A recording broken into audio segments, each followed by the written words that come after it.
नमस्कार, आप सभी का स्वागत है विंध्य भारत में। मैं हूं आपके साथ साक्षी गुप्ता। आइए बढ़ते हैं कुछ खास खबरों के साथ। विंध्य कॉन्क्लेव 2025 के बौद्धिक समागम में रीवा पहुंचे देश भर के विचारक और चिंतक।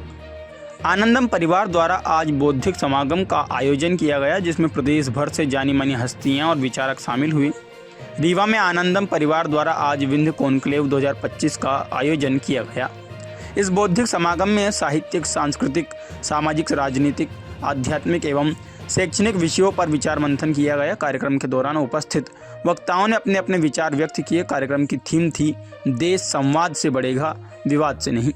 कार्यक्रम निर्धारित समय 11 बजे से लेकर शाम 5 बजे तक निर्विवाद चला। कार्यक्रम का संचालन संस्था प्रमुख विवेक सिंह ने किया। आइए आपको सीधे लिए चलते हैं कार्यक्रम स्थल पर।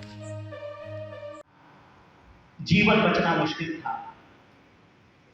चारों तरफ मौत ही मौत दिखाई दे रही थी। ऐसा तांडव था। उस मृत्यु के क्षणों में जीवन जीने का एक निर्णय लिया। उस समय मेरी आयु 50 की होने वाली थी।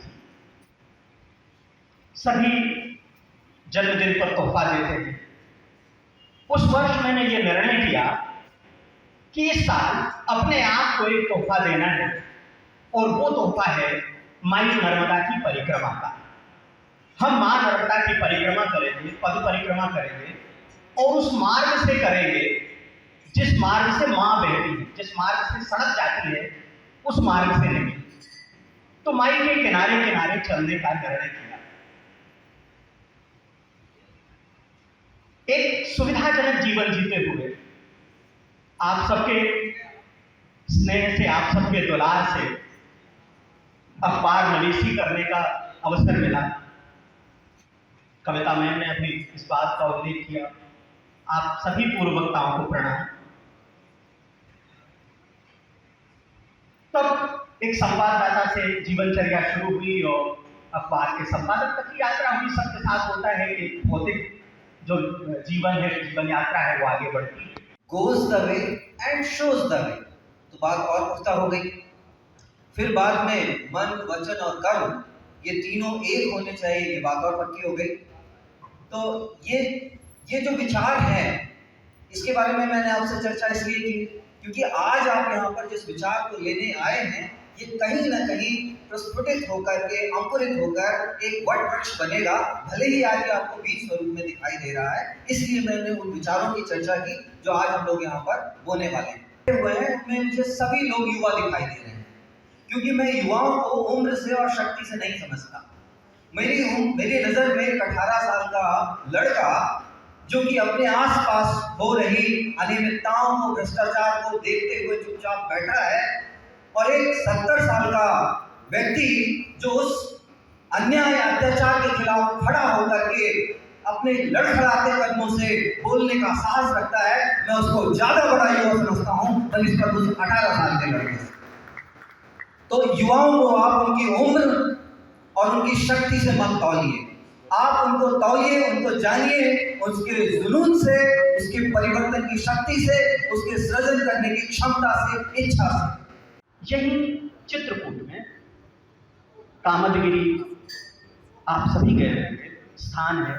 वैसे जितने तीर्थों के बारे में या जितने स्थानों के बारे में मैं आपसे बात कर रहा हूँ, उन सब पर आपका जाना हुआ होगा। उन सब से कहीं ना कहीं, किसी न किसी रूप में आप जुड़े हैं। लेकिन मैंने जिस तरह से वो यात्रा की है, वो आपसे थोड़ा अलग है। मैंने वाहन की बजाय पद यात्रा की है, और पद यात्रा के बजाय भी उन मार्गों को चुना है जो कभी संतों के मार्ग थे। जिन मार्गों से, जैसे जब हिमालय यात्रा पर थे, हिमालय की पद यात्रा हमने हरिद्वार से प्रारंभ की।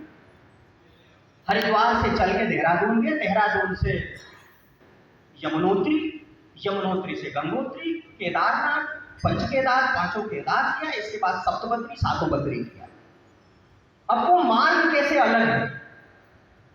जब आप वाहन से जाते हैं और पैदल जाते हैं, दोनों में क्या अंतर है? जब आप वाहन से जाते हैं तो हरिद्वार से आपको गाड़ी मिलेगी और ले जाके यमुनोत्री में, खरसाली में आपको उतार देगी। 3, 4, 5, 6 किलोमीटर आप चढ़ेंगे और यमुनोत्री को बन जाएंगे। यमुनोत्री का दर्शन, खरसाली और यमुनोत्री का दर्शन आपका होगा। आपको पहली बार पता चलेगा कि एक गर्म कुंड है यहाँ, जो इस माइनस के टेम्परेचर में भी उबलता रहता है, और उसमें चावल डालिए तो पक जाता है 5 मिनट में, और प्रसाद लेके आप घर आ जाइए। कितना गर्म पानी है आपको वहां जाके यमुनोत्री में पता चलेगा। लेकिन जब आप पैदल चलेंगे तो यमुनोत्री से 20-25 किलोमीटर पहले ही आपको इस तरह के गर्म कुंड देखने को मिल जाएगा, क्योंकि जहां से वो ठंडा होता है, हम लोगों के स्नान का एकमात्र साधन ही वो गर्म कुंड है, और निरोगी काया का भी माध्यम वो गर्म कुंड। बताते हैं वैज्ञानिक रूप से कि सल्फर उसमें बहुत ज्यादा मात्रा में है, वो तमाम शरीर की व्याधियां हर लेता है, चर्म रोग को दूर ही करता है। पूरे क्षेत्र में हमारे ऋषियों ने उस समय ऐसे स्थानों को तलाशा, खोजा, जो इस भीषण ठंड में भी, माइनस के टेम्परेचर में भी उनके साधना में बाधा ना आए, इसलिए वो ऐसे स्थलों के आसपास उन्होंने लगाया। आप लोग अगर आज से 2022 से पहले, 20 से पहले गए हो यमुनोत्री, तो वहां एक हनुमान दास महाराज हुआ करते यमुनोत्री में। वो 14 वर्ष की आयु में यमुनोत्री गए थे दर्शन करने के लिए। बताते हैं कि गए थे और फिर लौट के उन्होंने यमुना को पार नहीं किया।